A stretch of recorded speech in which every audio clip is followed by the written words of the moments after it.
Mbote mingi bandeko nyonso bolanda video oyo. D'abord nasali video oyo pona esunga biso nyonso tu na za parfaite te. D'abord eza pona koedifier kosunga ndeko oyo azo vivre kat na ignorance. Suite à video oyo nasali ezali pona kolobela artiste na biso Mimi Kabeya. Makambu ya Mimi Kabeya vraiment étant que naza na Suisse kozali koyoka yango kotala na ba YouTube, mais komona quand même azali ndeko mwasi etouché nga makasi pona koessaye kopesa ye conseil na acte oyo asali. Nayebi ke bato mosusu bakoloba eza vi na ye, mais ndeko bobosana eloko moko te. Mutu oyo alobaka kombo ya Nzambe aza mutu asengeli atambola non selo bato, mais selo ndenge Nzambe alobi totambola kata kobanga ye. Sœur na biso actrice na biso Mimi Kabeya awanganaki mobali ya bato awa na Suisse, alobaki ke non ate. En tout cas bato bakomaki koposer ba question, bakobe kosala ba émission dans les villes koposer ba question, vérité ezalaki te. Mais après nte kona biso ya mwasi même osalaki libala moko oyo tokoloba ke bord ezanga kombo, mais vérité yango pe na kati ya mobali yango vérité eyebanaki pe te. Soki mobali eza nani afandaka na Afrique to aza na poto, mais na anniversaire na yo mobali aye kobima, vrai nom ya mobali aye kobima. Mobali oyo déjà babandaki kosuspecte yango bandakala. Ma sœur Mimi, oza mutu ozosala théâtre kokanisa te ke bato baseki, ozopesa conseil. Ntango ozopesa bato conseil bafilme oyo bosalaka eza mpona édifier bato bazotala te. Na yo moko mutu ozosala filme wana il faut ozala modèle, o respecter yango.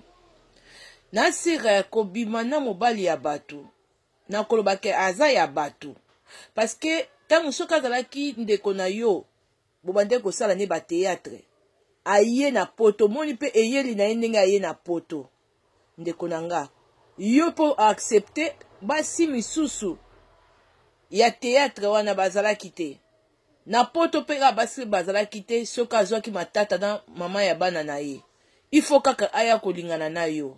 Ma sœur, eza relation moko ezalaki bandakala, eza relation ya hasard te, eye kaka po azoi problème na mama bana na ye. Vraiment eza malamu te.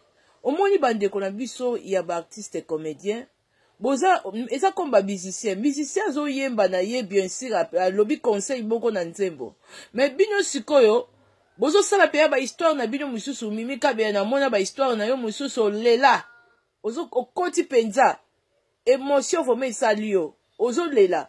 Mais bandeko nanga ndeko nanga mwasi libala bazwaka ngo boye te, basepelaka na malere ya moninga te. Bibelobi o mutu azolo na kobuka. Il faut pas pe kolimite Nzambe. Nzambe a capable ya kopesa yo mobali ya yo moko sans que kolela ya mutu. Nazolo bate po ndeko na nga na kati ya Suisse awa to azolela. C'est une sœur. Aza na kolela te, eza fin du monde te. Aza mwasi kitoko akokutala pe na mutu o pa sepeli da ye, pourquoi pas. Mais ndeko yo nde relation oyo yo sali eza basé na nini? Eza basé na trahison. Keba pe ndeko mobali wana ndeko mobali oyo azali wana poto aza na Suisse awa ozalaka na ye te. Koloba te ke te malgré et comment peut-être cop na bino bandeko mosusu ya théâtre ke mobali wana oyebaki ke mobali wana aza ya yo, bolinganaki na bino na Afrique, omoni pe mwasi ya poto aye bosali semblant pona koutiliser ye. Non ndeko nanga mwasi, il faut pas kolimite Nzambe. Nzambe aza capable même na Congo a capable opesa yo mobali ya yo boko pe asokipe na yo na ba besoin na yo sans que ezala ke non otindaki mobali na yo pona aya kosala libala na mutu mususu njoka azalaki na ye ya yo badakala. Eza malamu te ndeko nanga, il faut kobanga pe Nzambe. Tout est vanité na mokili oyo. Tala ndenge bandeko na bino bakolegi na bino bolamuki babengi bino mutu akufi pona koloba ke mutu wana emso azalaki na vie emso bandeko ko envier mais akei na ye atiki nyonso to. Ndeko lona malamu lona pe pa Nzambe malamu.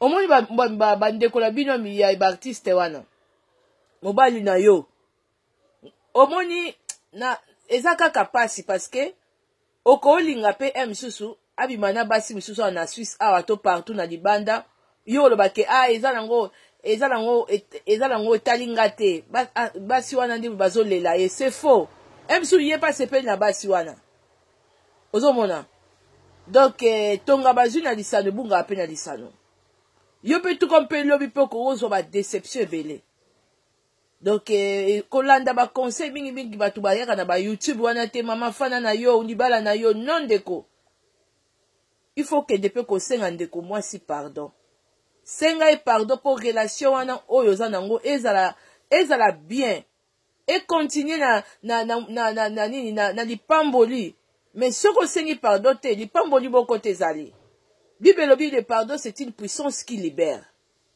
Quand on va te sepela te que non nazue mobali non mama après 2 ans après une année oyebite le roni ezozela yo oyebite bombe ni ezozela yo kolanda batu biso ba ko komaka wana te yo landa yo sala o ezali ndenge nzamba azoloba eloko lingi ba sala te ko sala mundinga te ma sœur Mimi Kabeya vraiment o eza comme conseil en tant que dans la carte à Switzerland d'après ce conseil vraiment ma sœur na moni ezosala yo ba orgueil trop na ba niveau ba internet comme koloba lobo comme ko seka non ma sœur linga quand même que non o sepelisa nzambe et non mutamokili lipamboli ya malamu bazwa kango bongo te ndengo zweli wana eza lipamboli te wana ozo komi lukela komba okangi ebsu ba chance na yo sans le savoir ndeko sosola.